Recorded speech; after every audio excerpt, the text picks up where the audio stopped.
여러분, 혹시 이런 생각 해보신 적 있으신가요? 만약 AI에게 성경을 분석하게 하면 과연 어떤 대답을 할까? 그래서 저는 AI에게 이렇게 질문했습니다. 성경을 객관적으로 처음부터 끝까지 분석해줘. AI가 가장 먼저 확인한 지점은 이것이었습니다.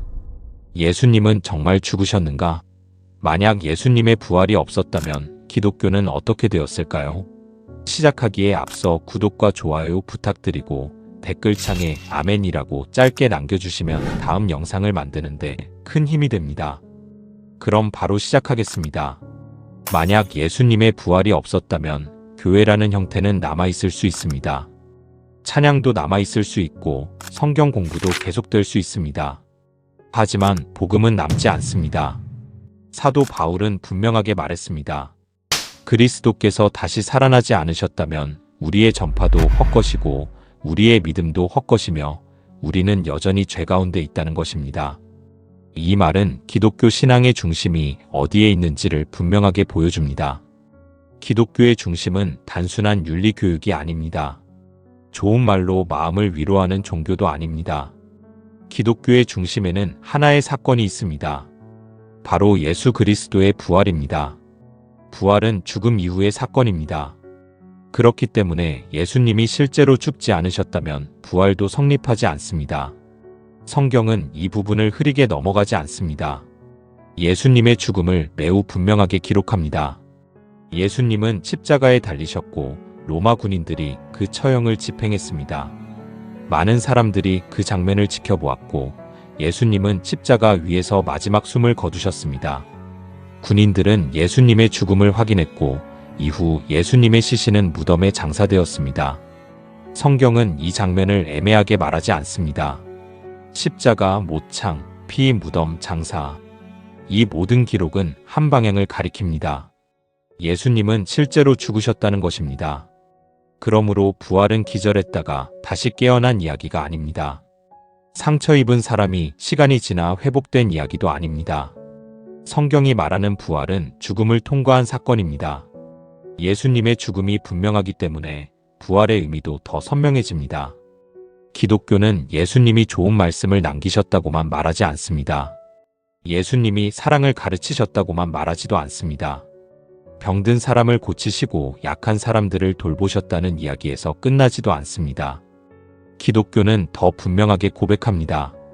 예수님은 십자가에서 죽으셨고 장사되셨고 사흘 만에 다시 살아나셨습니다. 이 고백 위에 기독교가 서 있습니다. 예수님의 죽음이 없다면 죄사함도 없습니다. 그리고 예수님의 부활이 없다면 새 생명도 없습니다. 그래서 십자가와 부활은 서로 떨어질 수 없습니다. 십자가는 죄의 무게를 보여주고 부활은 죽음의 권세가 깨졌음을 보여줍니다. 십자가는 하나님의 사랑을 보여주고 부활은 하나님의 능력을 보여줍니다. 십자가는 끝처럼 보였습니다. 그러나 부활은 하나님께서 그 끝을 뒤집으신 사건입니다. 다음으로 성경은 빈 무덤을 말합니다. 예수님은 무덤에 장사되셨습니다. 그런데 성경은 그 무덤이 비어 있었다고 말합니다. 이 기록 앞에서 사람들은 여러 질문을 합니다. 제자들이 시신을 훔쳐간 것은 아닐까? 여인들이 무덤을 잘못 찾아간 것은 아닐까? 누군가 이야기를 만들어낸 것은 아닐까? 이런 질문들은 충분히 나올 수 있습니다. 그러나 성경은 이 사건을 감추지 않습니다. 예수님의 무덤은 비어 있었습니다. 그리고 이 기록 안에는 눈여겨봐야 할 장면이 있습니다. 처음 빈 무덤을 발견한 사람들은 예수님의 남성 제자들이 아니었습니다. 여인들이었습니다. 막달라 마리아와 여인들이 무덤을 찾았고 그들이 먼저 빈 무덤을 보았고 그들이 먼저 부활의 소식을 들었습니다. 당시의 사회 분위기를 생각하면 이 기록은 오히려 독특합니다. 누군가 이 이야기를 더 설득력 있게 꾸미려고 했다면 아마 베드로나 요한 같은 제자를 먼저 세웠을 가능성이 큽니다. 그런데 복음서는 그렇게 기록하지 않습니다. 복음서는 여인들이 먼저 보았다고 말합니다. 듣기 좋은 방식으로 포장한 것이 아니라 있는 그대로 남긴 기록처럼 보이는 이유가 여기에 있습니다. 물론 빈 무덤은 중요합니다. 하지만 빈 무덤만으로는 충분하지 않습니다. 무덤이 비어 있었다는 사실만으로 제자들이 목숨을 걸고 복음을 전하기는 어렵습니다. 시신이 사라졌다고 해서 사람이 곧바로 부활을 믿는 것도 아닙니다. 빈 무덤은 질문을 만듭니다. 그리고 그 다음 기록이 답을 줍니다. 제자들은 부활하신 예수님을 만났다고 증언했습니다. 성경은 빈 무덤만 말하지 않습니다.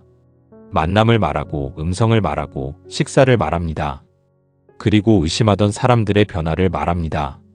그러니까 부활 기록은 단순히 비어있는 무덤의 이야기가 아닙니다. 살아나신 주님을 만난 사람들의 이야기입니다. 그런데 빈 무덤보다 더 강하게 남는 장면이 있습니다. 바로 제자들의 변화입니다. 예수님이 십자가에 달리셨을 때 제자들은 무너졌습니다. 그들은 도망쳤고 숨었고 두려워했습니다. 베드로는 예수님을 3번 부인했습니다. 우리가 생각하는 것처럼 제자들은 처음부터 용감한 사람들이 아니었습니다.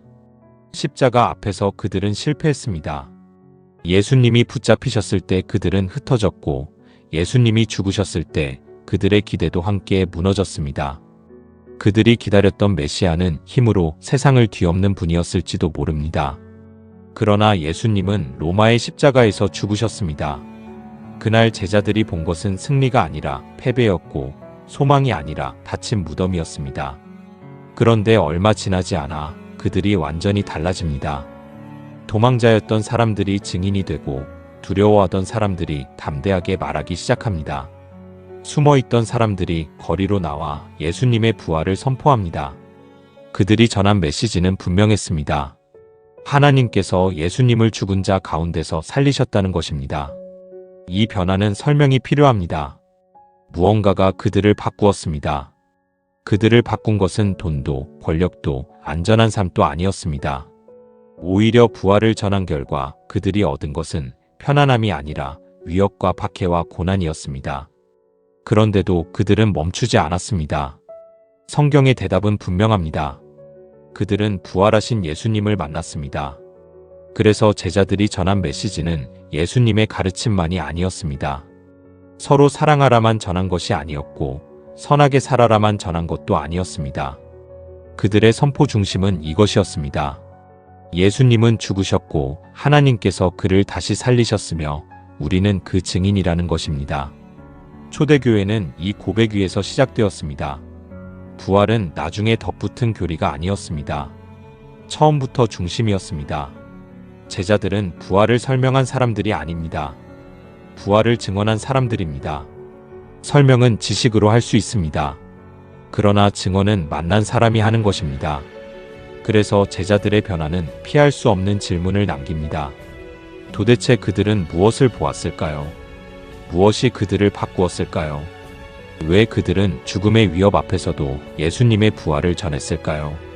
여기에 바울의 변화가 더해집니다. 바울은 처음부터 예수님을 믿던 사람이 아니었습니다. 그는 교회를 박해했습니다. 예수님을 따르는 사람들을 위협했고 초대교회를 무너뜨리려 했습니다. 그에게 예수님은 주님이 아니었습니다. 그는 교회를 향해 분명한 적대감을 가지고 있었습니다. 그런데 그런 바울이 바뀝니다. 그는 박해자에서 사도가 되었고 대적자에서 증인이 되었습니다.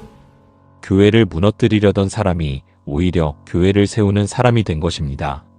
바울은 부활을 중심에 두었습니다. 그는 고린도전서 15장에서 말합니다. 그리스도께서 다시 살아나지 않으셨다면 우리의 전파도 헛것이고 믿음도 헛것이며 우리는 여전히 죄 가운데 있다는 것입니다. 이 말은 강합니다. 바울은 기독교를 애매하게 만들지 않았습니다. 부활이 없어도 좋은 종교로 남을 수 있다고 말하지 않았습니다. 부활이 없어도 예수님의 가르침만 따르면 된다고 말하지도 않았습니다. 바울은 선을 그었습니다. 부활이 없으면 믿음도 헛것입니다. 부활이 없으면 복음도 무너집니다. 부활이 없으면 죄의 문제도 해결되지 않습니다. 이것이 기독교의 정직함입니다. 기독교는 부활을 장식으로 두지 않습니다. 부활은 기독교의 심장입니다. 예수님이 부활하지 않으셨다면 십자가는 실패한 죽음으로 끝나고 죽음이 마지막 승자가 됩니다. 우리의 소망도 이 세상을 넘지 못합니다. 그러나 예수님이 부활하셨다면 모든 것이 달라집니다. 십자가는 실패가 아니라 승리입니다. 죽음은 끝이 아니라 지나가는 문입니다. 죄책감은 마지막 말이 아니라 은혜 안에서 다시 해석됩니다. 고난도 의미 없는 불행으로 끝나지 않습니다. 하나님 안에서 다시 해석됩니다. 바울은 이것을 알았습니다. 그래서 부활을 전했습니다. 바울에게 부활은 단순한 교리가 아니었습니다.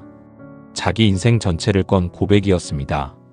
바울에게 부활은 설명이 아니라 삶의 방향이었습니다. 이제 AI의 분석을 한 문장으로 정리하면 이렇습니다. AI는 믿음을 줄 수 없습니다. 그러나 기록의 흐름은 정리할 수 있습니다. 예수님의 죽음, 빈 무덤, 부활 목격 증언, 제자들의 변화, 바울의 회심, 초대교회의 시작. 이 요소들을 한데 놓으면 한 가지 결론이 나옵니다. 예수님의 부활은 기독교 신앙에서 빼도 되는 주제가 아니라 중심입니다. AI는 이렇게 정리할 수 있습니다. 부활은 초기 기독교 공동체 형성의 핵심 사건입니다. 부활 신앙은 제자들의 선포 중심이었습니다. 그리고 부활 기록은 복음서와 사도들의 메시지 안에서 반복됩니다. 부활이 없다면 기독교 신앙의 구조는 유지되기 어렵습니다. 하지만 여기서 멈춰야 합니다. AI는 부활을 믿을 수 없습니다. 예수님을 주님으로 고백할 수도 없고 십자가 앞에서 회개할 수도 없습니다. 부활의 소망으로 눈물을 견디거나 은혜를 붙들고 기도할 수도 없습니다. AI는 분석합니다. 그러나 사람은 믿습니다. AI는 정리합니다. 그러나 사람은 반응합니다. AI는 부활이 중심이라고 말할 수 있습니다. 그러나 부활의 주님 앞에 서야 하는 것은 우리입니다. 그래서 질문은 여기서 바뀝니다. AI가 성경을 어떻게 분석했느냐가 중요한 것이 아닙니다. 나의 대답이 중요합니다. 나는 부활을 어떻게 대하고 있습니까? 알고만 있습니까?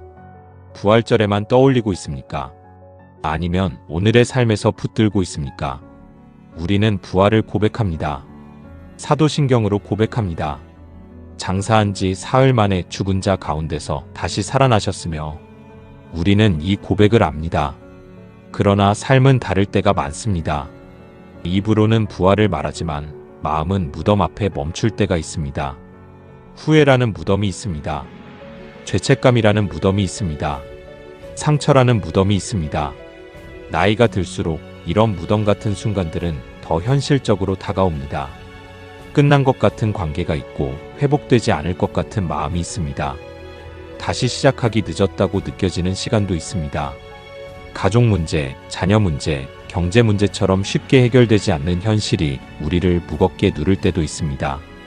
몸이 지치고 마음이 식고 믿음마저 예전 같지 않다고 느낄 때도 있습니다. 말씀을 펴도 예전처럼 뜨겁지 않을 때가 있습니다. 기도해도 마음이 잘 움직이지 않을 때가 있습니다. 교회는 다니지만 속으로는 지쳐 있을 때가 있습니다. 그럴 때 우리는 무덤 앞에 서게 됩니다. 나는 변하지 못하는가? 여기서 다시 시작할 수 있는가?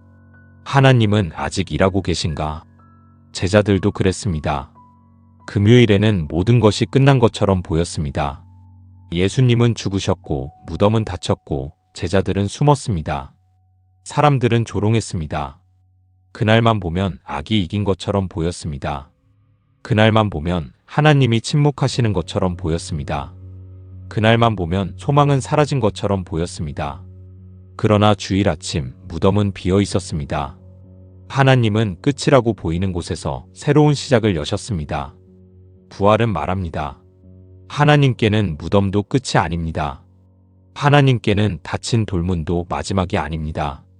하나님께는 죽음도 마지막 말이 아닙니다. 그렇기 때문에 부활은 과거의 사건이지만 과거에 갇힌 사건은 아닙니다. 부활은 오늘 우리의 삶을 다시 해석하게 합니다. 예수님이 부활하셨다면 죽음은 끝이 아닙니다.